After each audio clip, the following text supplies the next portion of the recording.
Okay, look, I know it seems like all I ever talk about is Apple iPhones shooting log video, and I promise I'm going to do more with this channel. But the topic is kind of back in conversation because Samsung just announced that they're adding log recording to the Galaxy, what is it, S25 Ultra.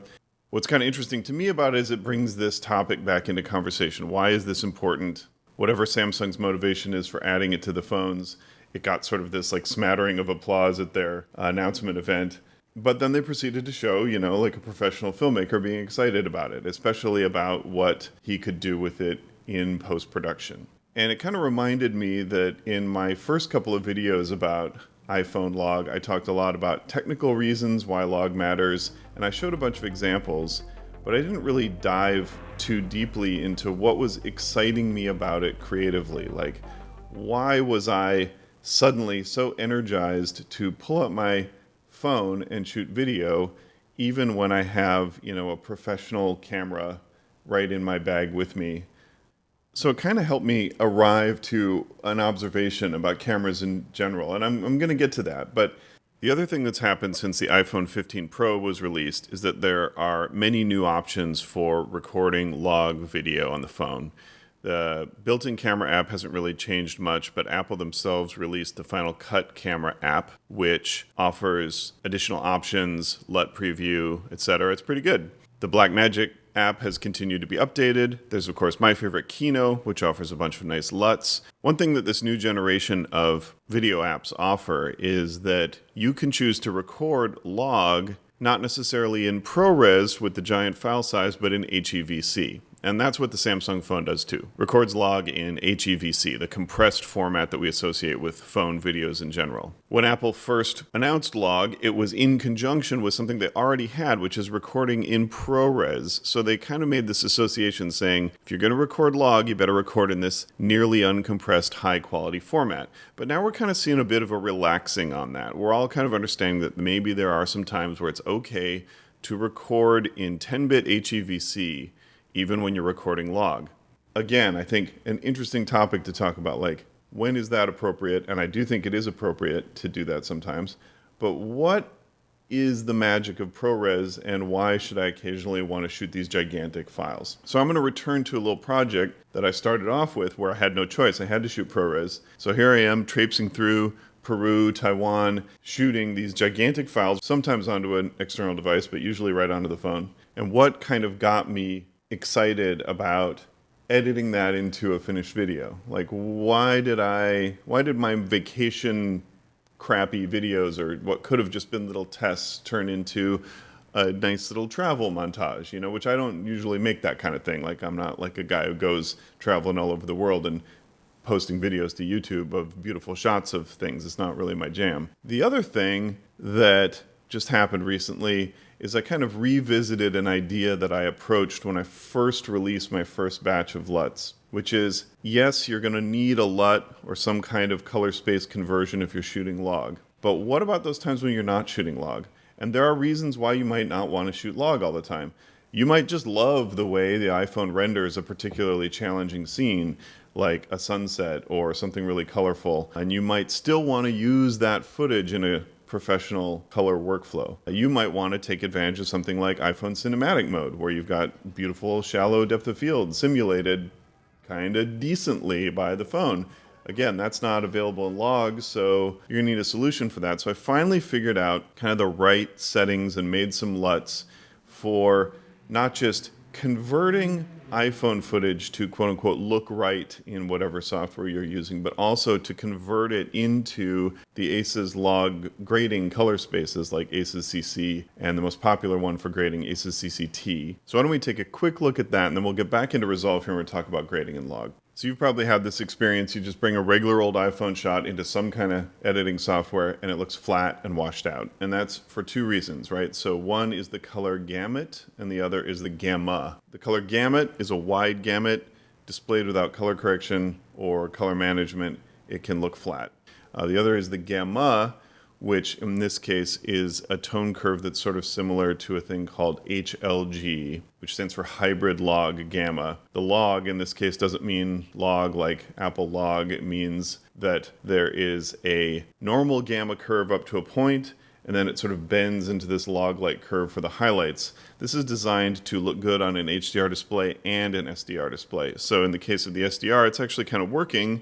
You get the nice highlights in the sky and things like that are being preserved, but it looks bright and weird. And combined with the desaturated colors, it just doesn't look like what you're used to when you just open this in the Photos app and you see that vivid color and HDR display. So let's fix that just with a simple LUT. So here in Magic Bullet Colorista, I'm going to choose a LUT, and you can see here are my 3 new LUTs. So first up, I'm going to choose HLG to SDR.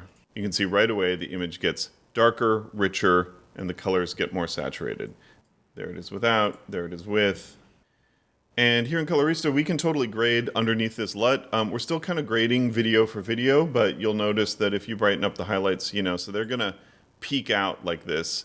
So this isn't really a grading workflow. This is just a make it look right if that's all you wanna do. You have a expectation of what the footage looks like because of what it looked like on your phone or on your Mac display, and you just want it to look correct in your editing software. This LUT is super handy for that. But for subsequent grading, you might want to do something a little more interesting, so let's talk about that. So I'm going to reset Colorista here. I'm going to choose a LUT, and I'm going to go with the HLG to CCT option here. And then what I'm going to do is I'm going to close that up and add another Colorista after it. And I'm going to set this Colorista to log. And then I'm going to add an adjustment layer, and I'm going to put just a simple ACES lookup on this. So this is ACES CCT to Rec 709. And what you'll notice is that we're right back where we started with the Make It Look Right LUT. But we're doing it by first converting the image into log, making it nice and color correctable, and then adding a lightweight color management on top, basically just a LUT. So what does this mean? Well, it means that I can now go back to that second Colorista and I can grade this shot in log. If I were to do something like bump up the exposure,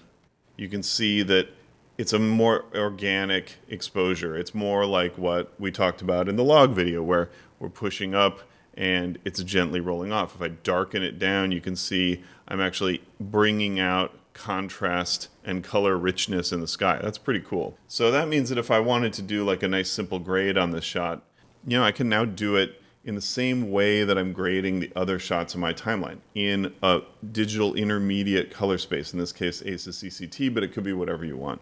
So maybe you're thinking to yourself, gosh, if I can shoot just regular old iPhone footage and have this amount of color correctability with it, why wouldn't I just do that all the time? Why would I ever bother with log? Well, let's look at another example.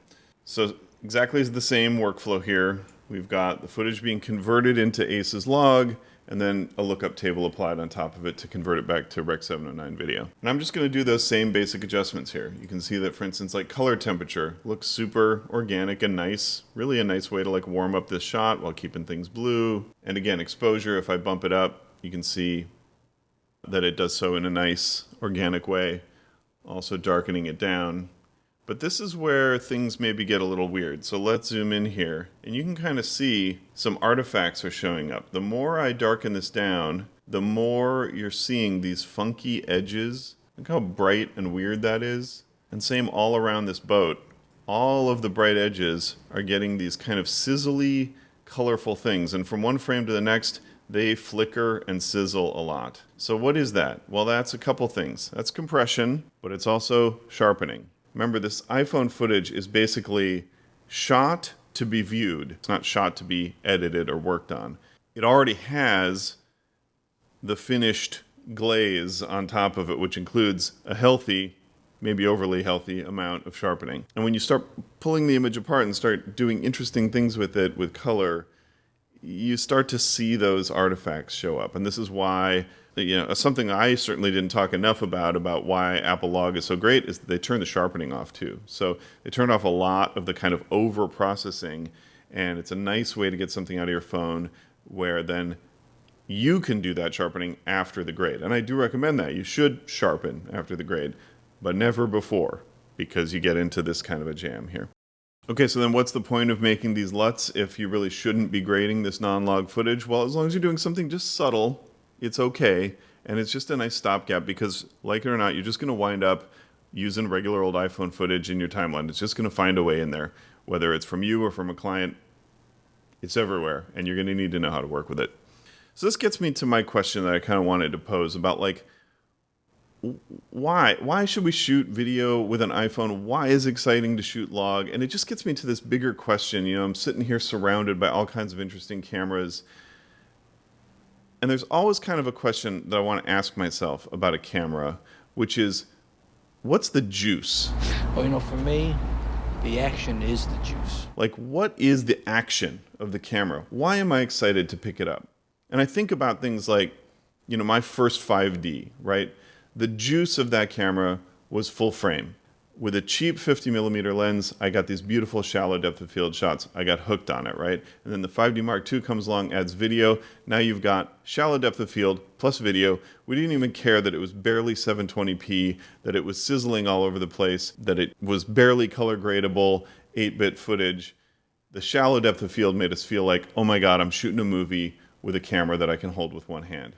And on down the line, right? Like, what's the juice of a red Komodo, right? Is it the 6K sensor and the beautiful dynamic range? With like a Micro Four Thirds camera, maybe the juice is just all these beautiful, cool, compact lenses that you can add to it. A little compact Fujifilm camera or a Sony RX1R2 is the juice that it is so pocketable. You're going to have it with you wherever you go. One of my favorite cameras of all time is this little Lumix here. This is the Lumix LX3. And I carried it with me everywhere I went. And before iPhone cameras were any good, this was the camera that I took a lot of my favorite photos with. Even though my 5D might be in my bag, this was in my pocket. So, like, it's a good camera, right? It's okay. I think, what is it, 12 megapixels? You know, by today's standards, not really that exciting. But it shot RAW.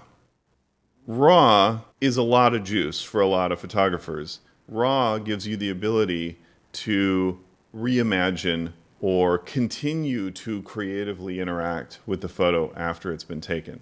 And if this is a part of your workflow and something that gets you excited, you're in good company. Here's a shot from that same Taiwan trip in Lightroom. This is a still from Sony a7R IV. I love this photo. I love taking it. I love being in a position to take it.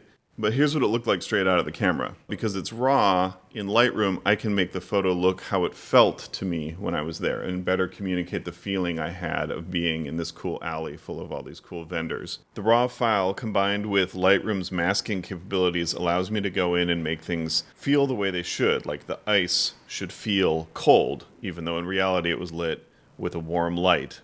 The things that popped out to my perception as a person walking by should pop out to the viewer of the photo, so we add more detail to the subject. So that brings me back to the iPhone.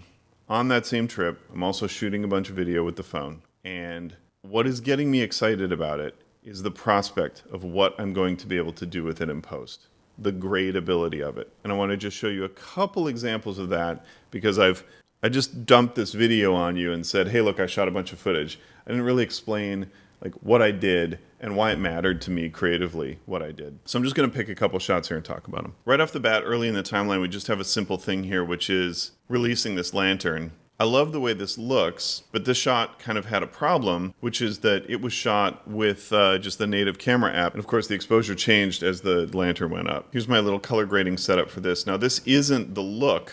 The look is on another page here in Resolve. So these are just the corrections that are specific to the shot. So this one's just doing some overall color balance and adjustment. This node here is just adding a little vignetting. And then this node here, I'm just doing an animated color correction. You can see if I turn this one off, then you can see the exposure change as the lantern goes up. The shot fills up with sky, and the iPhone thought, you know, I'm going to darken down the exposure a little bit. So with this one turned back on, you can see that I'm just sort of maintaining the exposure. I'm not fully correcting it out, but that's something that Log gave me the ability to do here, was correct something that the native camera app was doing that I didn't love. But it's not all about correcting mistakes. Usually what I'm excited about in grading a shot is the ability to reshape and improve the lighting, especially if it's kind of a documentary style shot. I can almost relight the shot in the grade. So here's a busy street scene. And you can see I've just done a couple of windowed adjustments here. So I have this overall adjustment. I'm doing some treatment to the reds here. Here's my overall kind of balance. And then I've got this windowed adjustment here, which doesn't even need to be tracked in because the shot isn't really moving that much. And this is just brightening up this little shadow area here. And then similarly up here, I'm just darkening down the area that's lit up by the sky. And so that's just taking the whole shot and just kind of bringing it into like a homogeneous level of exposure and really letting your eye enjoy the level of detail that's present in every nook and cranny of this shot. Kind of a similar example here. This one's kind of fun. So again, overall adjustment, just kind of cooling it off. But then here I've got two nodes that are just doing a little bit of reshaping the lighting. So let's turn this one off and you can see I'm just brightening up this kind of W-shaped slice through the middle here. And that's just like a kind of a vibe thing. Like I'm just looking at the shot and that's where the detail is that I kind of want to emphasize. I got one more example of that here, which is I did this kind of funky shaped mat here just to bring a little bit of clarity and attention to the scooters that are parked here. So here's with that node turned off, and here it is turned on. Okay, now here's a really fun one. This is a 60 frame per second shot. So I plugged in my little hard drive to the iPhone, recorded this at 60 frames, and when I got it back, I realized that there was some beautiful color kind of showing through the wave. So like right in this part of the wave here, there's this sea foam green kind of color shining through that I really just thought was really nice and fun to look at. So again, let's just sort of march through the local grade nodes here. So overall adjustment, but then we get into a lot of masked corrections. So this is just a gradient going across the whole image. Without it, that part of the image is just a very different exposure than the dark rocks, right? So I'm just, again, leveling out the exposure, just kind of evening it out. Again, I've got a vignette. For some reason, I've got it kind of kinked at a funky angle here, but you can see what it's doing. But then I think the two nodes that are the most interesting on the shot, one is a little special treatment for the wave. And again, this doesn't really need to be tracked in, but I'm just increasing the contrast and detail in the area of the shot that I want your eye to go to. I'm not worried about you looking there, but I just want to reward your eye when you do. You're looking at the wave, I want to emphasize the wave. So here is without that correction, and here is with. And I'm just bringing up the mid detail in that area. There's one more thing that I did, and that is this kind of funky shaped mask here, which again, did it need to be tracked? I think I did track it, but it didn't need to be. And what am I doing here? Well, I love these rocks. They've got a lot of really neat kind of wet detail on them. And I do, again, have this kind of overall like Magic Bullet Mojo look going on the whole thing that's giving it a nice color contrast. But if you look at it without this correction, you can see that the rocks are just kind of this muddy brown, right? And so I'm trying to find a way to get color contrast into them. My overall look, which is happening downstream of these nodes, is giving them that look, but with the muddy brown rocks, they're all just living on one side of that color contrast equation. So by just putting this really rough, soft mask here for just the rocks, I can take them from this muddy brown to just having just enough coolness in them that now there's detail in the rocks that lives on either side of that color contrast equation. So here it is without, here it is with. And to me, that's just like, that's the magic of this shot, because the brown rocks say rocks, but brown rocks with a little bit of blue on them say wet rocks. And what this really conveys is this kind of little bit chilly, little bit wet day, and just this kind of unusual view. This sort of northern coast of Taiwan has this really kind of crazy seas, and it's fun to see. All of this, I think, everything I just showed you, would have been possible if I had shot in HEVC, if I had had the option back then to shoot in a more compressed format. Like, nothing I'm showing you here really requires the color precision of like nearly uncompressed ProRes files. But here's the thing. This shot cuts up against another shot. Another 60 frame per second shot of a crashing wave. And when I first cut this shot in, the first person I showed this edit to said, "You gotta fix that." And what were they talking about? Well, I'll show you what it looked like. This is what the shot looks like with my base grade on it. That is the color of that wave. This sort of like pea soup kind of gross color. Now, to cut from that to this, where we have this beautiful color, which really is there. Again, you saw, like, to turn that little node on and off, I didn't add any blue-green to this, right? So there really is like a beautiful color to this water. It just so happened that in this particular shot, it ain't there for whatever reason, of like how the light's cutting through it, or whether it was churning up some silt in the water or whatever. So I got into the Resolve color warper, and I just bent green towards blue, or yellow and green towards blue. And you can see when I turn that node on, it just takes that light coming through and just makes it the right shade of lovely blue-green, again, with, yay, so that when you cut them together in the edit, they feel related to one another. This felt like kind of a magical moment to me. This, honestly, when I made this adjustment, I didn't do it in my first version of the cut. I didn't even think it would be possible.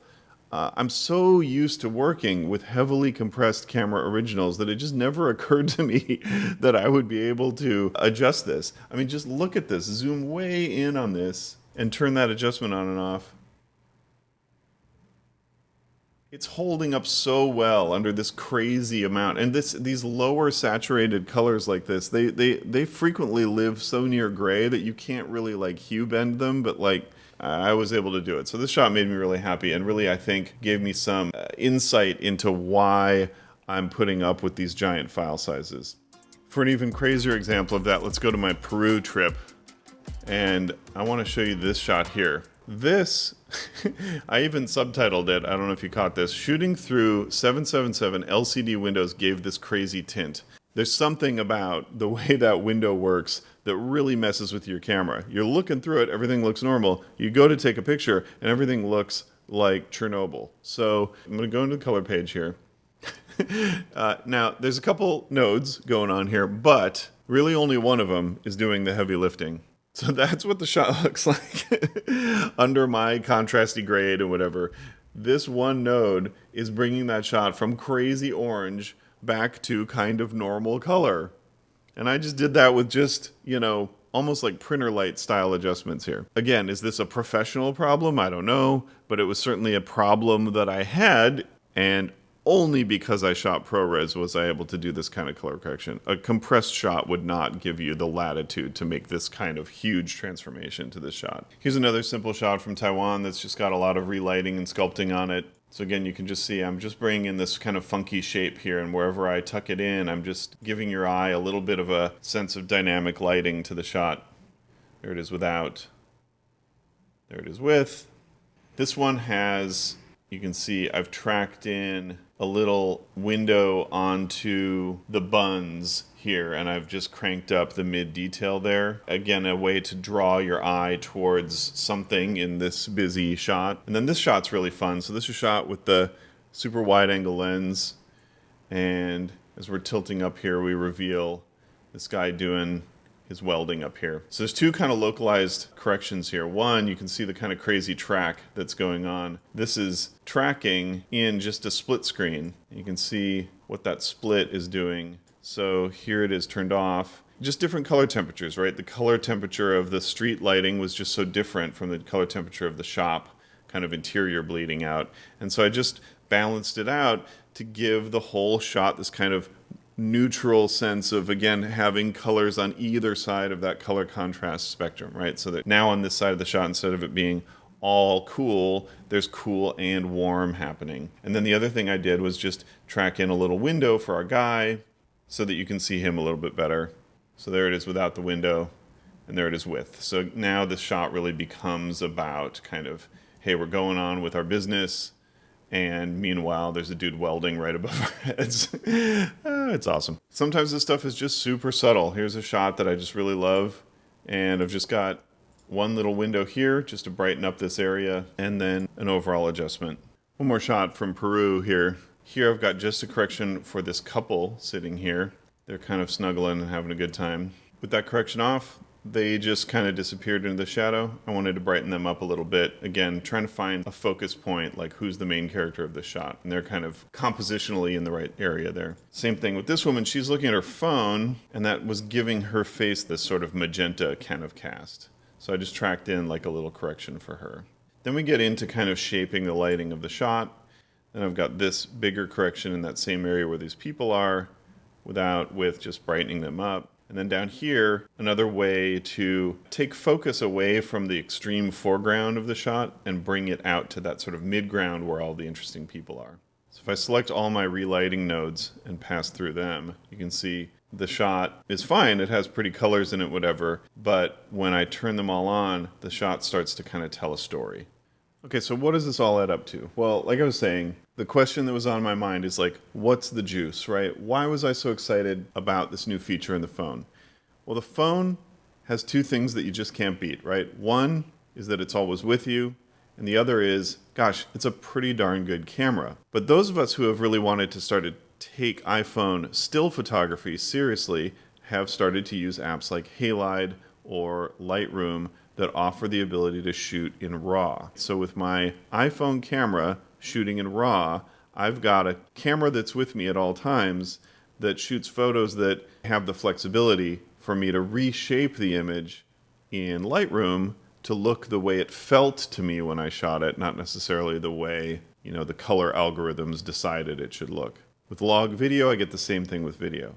I pull it out of my pocket, I shoot something, and then I know I get to go into Resolve or After Effects or Premiere and have some fun with it and shape it into something that is more than the sum of its parts.